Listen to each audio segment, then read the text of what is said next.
Hi guys, আমার YouTube চ্যানেলে সকলকে স্বাগত। আজকে আলোচনা করব পরিবর্তক বা প্রতিস্থাপন পদ্ধতিতে কোনো ফাংশনের কি করে ইন্টিগ্রেশন করা যায়, তার কয়েকটি সহজ উপায়। বা একটা ফাংশনের ইন্টিগ্রেশন করার জন্য কখন আমরা পরিবর্তক বা প্রতিস্থাপন পদ্ধতি প্রয়োগ করে থাকি। তাহলে এখানে দেখো, একটা ইন্টিগ্রেশন ধরে নাও দেওয়া আছে এ আকারে। যদি এটা আমরা ইন্টিগ্রেশন করি তাহলে আমাদের হাতে যে সূত্রগুলো আছে বা জানি বা যে সূত্রগুলো প্রয়োগ করে আমি করব সেটা হচ্ছে, হয় যেহেতু এক্স ফাংশনটা আছে তাহলে x to the power n dx প্রয়োগ করার কথা ভাববো, কারণ তার পরিবর্তে হয় এইটা।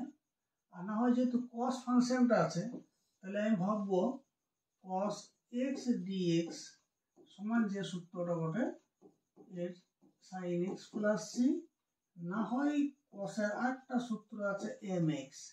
এম এক্স বলতে হয়তো কস 3x, কস 4x, কস 2x এইগুলো। তার পরিবর্তে আমরা লিখবো এখানে sine m x by m plus c. তাহলে কিন্তু আমাকে ইন্টিগ্রেশন করতে হলে এই ফাংশনটা যে এক্স এর জায়গায় অন্য একটা কিছু ভেরিয়েবল ধরে আমি এই ফর্মে নিয়ে আসবো আর তারপরে ইন্টিগ্রেশন করব বা সূত্রটা প্রয়োগ করব। তাহলে এটা এখানে হয় যে কনফিউশন হয় যে আমি কি ধরবো। প্রথমে চিন্তা করবে যে যে ফাংশনটা ইন্টিগ্রেশন দেওয়া আছে সেটার মধ্যে গুণিতক আকারে কটা ফাংশন আছে। তাহলে দেখা যাচ্ছে এখানে ভাবলে হয় একটা আছে এক্স স্কোয়ার আর একটা আছে কস এক্স কিউব। এরপর চিন্তা করতে হবে যে কার ডেরিভেটিভ করলে অন্যটা মিলছে, এইটা কিন্তু একটু ভাবতে হবে। তাহলে এখানে দেখো, যদি এক্স স্কোয়ারের ডেরিভেটিভ করি, ধরে নাও যদি আমি এখানে মনে মনে এক্স স্কোয়ার ডেরিভেটিভ করছি তাহলে 2x, তাহলে কিন্তু এই ফাংশনটা আসছে নাই বা এইটাও আসছে নাই, ঠিক আছে। আর যদি আমি এখানে এক্স কিউব অর্থাৎ এই পোরশনটার ডেরিভেটিভ করি এইটার এক্স কিউব, তাহলে কত আছে এখানে 3x স্কোয়ার ডিএক্স। ধ্রুবকটা নাও মিলতে পারে, আমরা দেখতে হবে যে ভেরিয়েবল পার্টটা মিলছে কি নাই। তাহলে x square dx x square আছে, তাহলে আমি কি করব এইটার ক্ষেত্রে এটা করার জন্য এই এক্স কিউবটাকে আমি জেড ধরবো, যেহেতু এক্স কিউব ডেরিভেটিভটা এর সাথে মিলছে, অন্য যে ফাংশনটা আছে তার সাথে মিলছে। এছাড়া বেশিরভাগ ক্ষেত্রে, সব জায়গায় নাই, বেশিরভাগ ক্ষেত্রে যদি সাইন কস ট্যান এই ফাংশনগুলো থাকে, সাইন কিছু একটা, কস ট্যান, সেক কিছু একটা, কোসেক কিছু একটা, আর কট কিছু একটা, এই ধরনের ফাংশন যদি থাকে, কিছু একটা আছে এক্স কিউব হোক, এক্স ফোর হোক, 2x বা 2x প্লাস 3 হোক, যাই কিছুটা আছে, তাহলে কিন্তু সবসময় ভিতরেরটাকে আমি জেড ধরব বেশিরভাগ ক্ষেত্রেই। কোনো জায়গায় নাই, কিন্তু বেশিরভাগ ক্ষেত্রে আমরা এখানে ভিতরটা জেড ধরব। তাহলে যখন এর আমি ডেরিভেটিভ করব তার কিন্তু একটা সাপোর্টিং ফাংশন যে ডেরিভেটিভটা মিলিবে তার কিন্তু সাপোর্টিং ফাংশন আগে দিয়ে একটা অবশ্যই দেয়া থাকে। ঠিক একই রকম ভাবে যদি কোনো ইন্টিগ্রেশনে এরকম আকারের কোনো ফাংশন থাকে, ই টু দি পাওয়ার কিছুটা থাকবে, না হয় এ টু দি পাওয়ার কিছুটা থাকবে। এ মানে এ অর্থাৎ সংখ্যা, যে 10 টু দি পাওয়ার কিছু একটা, 5 টু দি পাওয়ার কিছু একটা, এই ধরনের যদি থাকে তাহলে কিন্তু ওই পাওয়ার যেটা আছে মাথায় সেইটাকে আমরা জেড ধরবো, ঠিক আছে। তাহলে এই ইন্টিগ্রেশন ক্ষেত্রে দেখো, যদি এটা ইন্টিগ্রেশন করি তাহলে দেখো, যদি এই ফাংশনটার ইন্টিগ্রেশন করি তাহলে cos অফ যেটা আছে ভিতরে এইটা, মানে এইটাকে জেড ধরবো। অথবা যদি অন্য দিক দিয়ে চিন্তা করি যে এর যদি ডেরিভেটিভ করি তাহলে কিন্তু এর সাথে মিলছে, ধ্রুবকটা নাও মিলতে পারে, ভেরিয়েবলটা মিলছে। তাহলে দুটো নিয়মেই হয় সাইন কস টেন এইসব ফাংশন থাকলে ভিতরে যা থাকবে সেটাকে একটা ভেরিয়েবল প্রকাশ করতে হবে। কারণ আমাদের যে সূত্রটা আছে সাইন কস টেন সবসময় কিন্তু আছে, যেটা সেখানে হয়তো কস এক্স ডিএক্স সমান হয় সাইন এক্স প্লাস সি, এই সূত্রটা না হয় কস এম এক্স ডিএক্স সমান হয় sine m x by m plus c. দেখবে সাইন কস সবগুলো ক্ষেত্রেই দেখবে এইখানে এক্স এর কোনো ডিগ্রি নাই, হয় এক্স আছে না হয় এম এক্স আছে, মানে এক্স একটা কিছু গুণিতক আছে। ঠিক আছে, তাহলে কি যেহেতু আমার ওই সূত্রটা প্রয়োগ করতে হবে, তবে আমাকে ওই কোর্সের ভিতরের টাকা আমাকে সবসময় কিন্তু জেড ধরতে হবে, অধিকাংশ ক্ষেত্রেই, কোনো কোনো জায়গায় নেই কিন্তু বেশিরভাগ ক্ষেত্রেই। এবং তার আমি ধরি এক্স কিউ সমান জেড, অর্থাৎ যদি ঘুরায় লিখে দিয়ে তাহলে জেড সমান পাচ্ছে এক্স কিউ, এটা হচ্ছে ডিজেড ডিএক্স সমান হচ্ছে 3x স্কয়ার। তাহলে ডিজেড সমান আমি ডিএক্স টাকে দিয়ে নিয়ে যাচ্ছি, অর্থাৎ 3x স্কয়ার ডিএক্স। তাহলে যদি চেঞ্জ করে লিখে দিই পাল্টাই, তাহলে হচ্ছে ডিএক্স সমান ডিজেড। তাহলে এক্স স্কয়ার ডিএক্স তার পরিবর্তে আমি লিখতে পারবো ডিজেড বাই 3। ঠিক আছে, তাহলে কি হয়, এটা ডেরিভেটিভ ইন্টিগ্রেশন করার সময় প্রসেসটা খুব বড় হয়ে যায়। তার জন্য আমরা লিখি এইটাকে, এর পরিবর্তে লিখি যে ধরি এক্স কিউ সমান জেড, এইটা যদি ডেরিভেটিভ করি তাহলে হয় 3x স্কয়ার ডিএক্স, আর এটাকে লিখি ডিজেড। তাহলে এক্স স্কয়ার ডিএক্স সমান হলো ডিজেড বাই 3। আমরা কিন্তু এইটাই করব। ঠিক আছে, তাহলে কি হলো এখানে, তাহলে সমান যদি ফাংশনটা সাজাই এখানে, তাহলে একটু cos x cube into x square dx. আর জিনিস খেয়াল রাখবে, যখন আমি x থেকে z এ ট্রান্সফার করে নিয়ে আসছি, তখন কিন্তু এখানে কোনো x বা dx যেন না থাকে, পুরোটাই কিন্তু z এ ট্রান্সফার করে নিয়ে আসতে হবে। তাহলে এখানে টোটাল এখানে cos x কিউব পরিবর্তে ধরেছি z, এক্স স্কয়ার ডিএক্স তার পরিবর্তে কি বসাবো ডিজেড বাই 3। তাহলে ধ্রুবক হচ্ছে কত, 1 এর 3, ধ্রুবকটা বাইরে আসে ইন্টিগ্রেশনের সময়, এটা হলো cos z dz। ঠিক আছে, তাহলে এরপর এই ইন্টিগ্রেশন সূত্র আমরা জানি যে 1 এর 3 sin z প্লাস c। তাহলে এরপর সমান 1 এর 3 sin z এর মানটা আমরা ধরেছি x কিউব, তাহলে x কিউব প্লাস c, এইটাই অ্যান্সার। এইভাবে আমরা পরিবর্তন বা প্রতিস্থাপন পদ্ধতিতে সমাকলন করে থাকি। নেক্সট, ঠিক আগের মতোই দেখো এখানে সাইনের ভিতরে আছে এই ফাংশনটা, এইটাকে আমাকে একটা করতে হবে।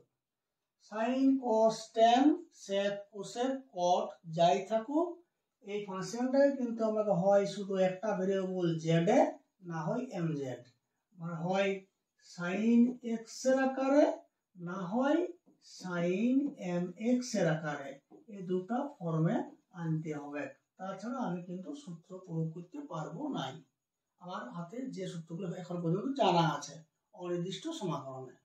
ঠিক আছে, বা এই চ্যাপ্টারে। তাহলে এখানে কি করব, ঠিক আগের নিয়মেই ওই সাইনের ভিতরে যেটা আছে সেইটাকে আমি জেড ধরবো, এটা খেয়াল রাখবে সবসময়। তাহলে এখানে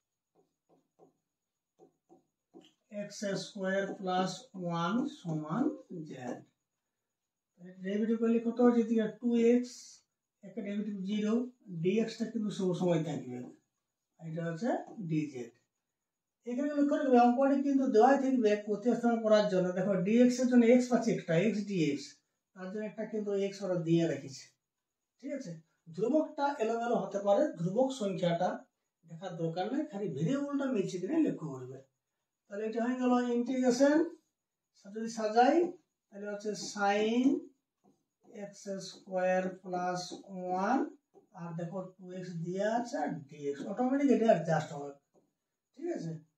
সমান ইন্টিগ্রেশন সাইন এটার মান ধরেছি আমরা জেড ইন্টু এটার মান বসাবো তার পরিবর্তে ডিজেড, তাহলে সূত্র হবে কত minus cos z plus c. এরপর যদি মানটা বসাই জেড এর তাহলে কস জেড হচ্ছে x square plus 1 plus c, এইটা অ্যান্সার, ঠিক আছে। ঠিক একইভাবে ওই যে সেক স্কোয়ার ভিতরে যেটা আছে ঠিক আগের নিয়মে সেই ভিতরেরটা ধরি 7 মাইনাস 4x সমান জেড, ডেরিভেটিভ করলে সাথে 0 মাইনাস 4 বাইরে এলো, এক্স ডেরিভেটিভ এখানে থাকছে ডিএক্স থাকবে, যেমন এটা ডিজেড থাকছে, তাহলে এখানে ডিএক্স এর পরিবর্তে বসাবো, ধ্রুবকটার কোনো অসুবিধা নাই, ধ্রুবকটা এই সাইডে নিয়ে আসছি মাইনাস 1/4 ডিজেড। তাহলে যদি এটা বসাই তাহলে হচ্ছে ইন্টিগ্রেশন সেক স্কোয়ার জেড আর ডিএক্স মান হচ্ছে মাইনাস 1/4 ডিজেড। সাজাই এটা মাইনাস 1/4 বাইরে আইলো integration sec square z dz, তাহলে মাইনাস 1/4 এর ইন্টিগ্রেশন সূত্রটা হচ্ছে কি tan জেড প্লাস সি, তাহলে মাইনাস 1/4 tan জেড এর মানটা ধরেছি 7 মাইনাস 4x প্লাস সি, এইটা অ্যান্সার। কারণ আমরা সেক স্কোয়ার এক্স এর সূত্রটা আমরা জানি, সেক স্কোয়ার এক্স ডিএক্স সমান tan x প্লাস সি, এই সূত্রটা এখানে ইউজ হচ্ছে, ক্লিয়ার।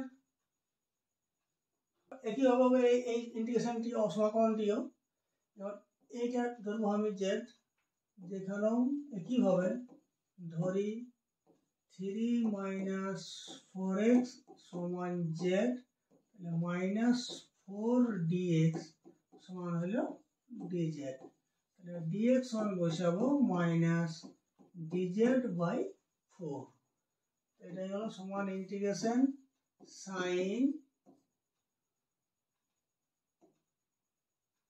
জেড আর ডিএক্স এর পরিবর্তে বসাচ্ছি মাইনাস ডিজেড বাই 4, ধ্রুবক মাইনাস 1/4 বাইরে আসছে integration sine z dz, sine z এর সূত্র কি 1/4 ইন্টিগ্রেশন সাইন এক্স ডিএক্স, এই সূত্রটা হচ্ছে minus cos x plus c, এটা হলো কত minus cos x plus c, এটা minus minus plus 1/4 cos x plus c, answer. এই ইন্টিগ্রেশনটা করার সময় এখানে দেওয়া আছে integration cos square 2x plus 3 dx, তো এই ইন্টিগ্রেশনটা করার সময় এই cos স্কয়ার যেটা দেওয়া আছে এটাকে প্রথমে একটা করতে হবে, একটা ভেরিয়েবলে, ঠিক আছে। তাহলে এখানে আমি ধরে নিচ্ছি যে 2x প্লাস 3 সমান কিছু একটা কোণ, মানে জেড ধরছি আমি, ডেরিভেটিভ করলে এদিকটা হচ্ছে 2dx সমান হচ্ছে dz, তাহলে dx এর পরিবর্তে বসাবো dz বাই 2, তাহলে সমান ইন্টিগ্রেশন cos স্কয়ার z আর dx এর পরিবর্তে বসে আছি আমরা dz বাই 2, তাহলে ধ্রুবকটা 1 আর 2 বাইরে চলে এলো, এটা পড়ে থাকছে cos স্কয়ার z dz, তাহলে এটা এখন ঠিক অনির্দিষ্ট সমাকলন অধ্যায়ের নিয়মে এখানে একটা 2 আনছি, কারণ cos-এর যদি পাওয়ার থাকে তাহলে কোনো আমাদের ফর্মুলা নাই, তাহলে আমরা cos mz আকারে নিয়ে আসতে হবে, এটা 2 গুণ করলে একটা বাইরে আমি 2 গুণ করব, তাহলে 1 এর 2 গুণ করব, তাহলে কত হলো 1/4 আর 2 cos স্কয়ার z সমান লিখতে পারি 1 প্লাস cos 2z dz, ঠিক আছে। যদি এটা গুণ করে আলাদা করে দেওয়া হয় তাহলে হচ্ছে 1/4 into integration dz plus 1/4 into integration cos 2z dz. তাহলে এটা হয়ে গেল 1/4 z plus 1/4 into sine 2z by 2 plus c dash. তাহলে সমান এরপর যেটার মানটা বসালে পাই 1/4 2x প্লাস 3 প্লাস হচ্ছে 1/8 sine 2 into 2x plus 3 plus c dash. এটা যদি গুণ করে দেওয়া হয় তাহলে বাবা এখানে 2/4x প্লাস 3/4 প্লাস 1/8 ইন্টু 2টা ভিতরে গুণ করলে হচ্ছে 4x plus 6 plus c dash. তাহলে সমান 2 কাটলেই তাহলে হচ্ছে x/2 প্লাস এইটা হচ্ছে সাইন 4x প্লাস 6/8 প্লাস এই ধ্রুবকটা আর এই ধ্রুবকটাকে একসঙ্গে লিখলে হচ্ছে 3/4 প্লাস সি ড্যাশ। তাহলে সমান পাচ্ছি আমি x/2 plus sign 4x plus 6/8 plus এই দুটাই মিলে আমি ধরে নিচ্ছি সি। ঠিক আছে, যেখানে সি সমান 3/4 প্লাস সি ড্যাশ।